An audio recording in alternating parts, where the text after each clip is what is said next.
Walkability is important in creating streets that people will actually want to traverse. Jane Jacob notes that old buildings are important in the culmination of streets and roads. She continues to note that we should strive to attract people to use streets and consider it as a public space in itself. Walking through from KTM to Dataran Merdeka, we were intent on discovering the importance of these old buildings to Jalan Raja.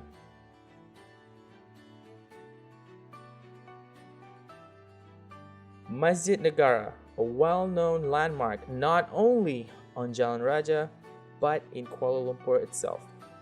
Walking through here gave us the sense of peace and serenity and also community. The inherent typology of courtyard and water feature opened and relaxed the journey to Dataran Merdeka, while the mosque itself diversifies the bland palette of the city with its cool colors and unconventional form. Now we considered what would happen if Masjid Negara and its compound was not there. How would it affect the walkability of Jalan Raja so far? Would it make Jalan Raja a less attractive road to travel to? Would it make it less open and more cramped if Masjid Negara was replaced by a skyscraper or a row of shop lots? The next building we see on our journey is Dayabumi Complex. Symbolically derived to epitomize what contemporary high-rise Malaysian architecture should be, Dayabumi Complex is one of the earliest high-rise in Kuala Lumpur. It is considered a major landmark in Kuala Lumpur due to its modern Islamic style.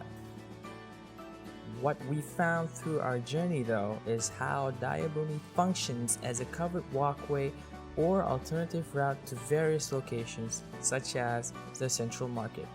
Now we have to ask the question, how would Dayabumi Complex affect the walkability of Jalan Raja?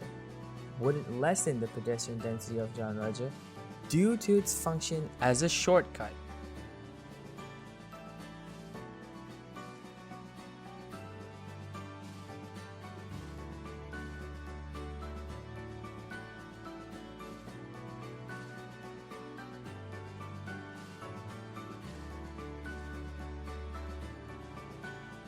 The streets themselves are a joy to walk through, though not covered all the way to Dataran Merdeka.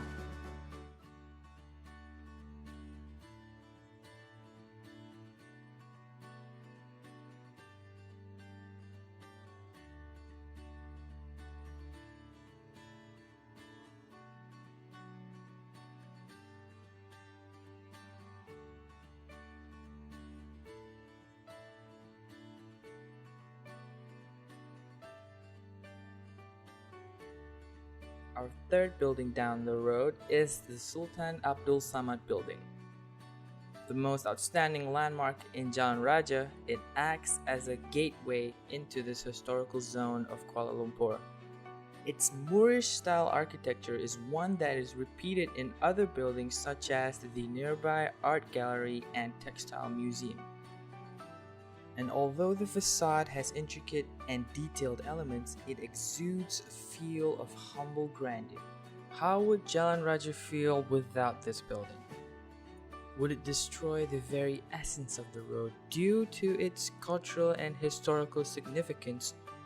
Or would it change the language of architecture along Jalan Raja due to its function as a stepping stone of the road?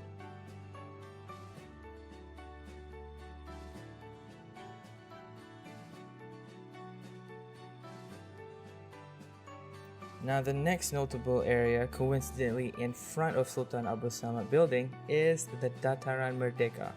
Aptly named Independence Square, this is where the first Malaysian flag was raised after the Declaration of Independence. Like any other square in the world, it is a large open space within the city, though its most notable difference is that it has little to no hardscape when compared to other squares around the world. Although efforts to bring people into the square was made by building a shopping arcade below it, the square itself is not fully utilized on a daily basis. With all that being said, walking through Dataran Merdeka, one can still have a sense of triumph and calmness, reliving the energy during the Declaration of Independence. So how would we imagine this road without Dataran Merdeka? Well, it's simple.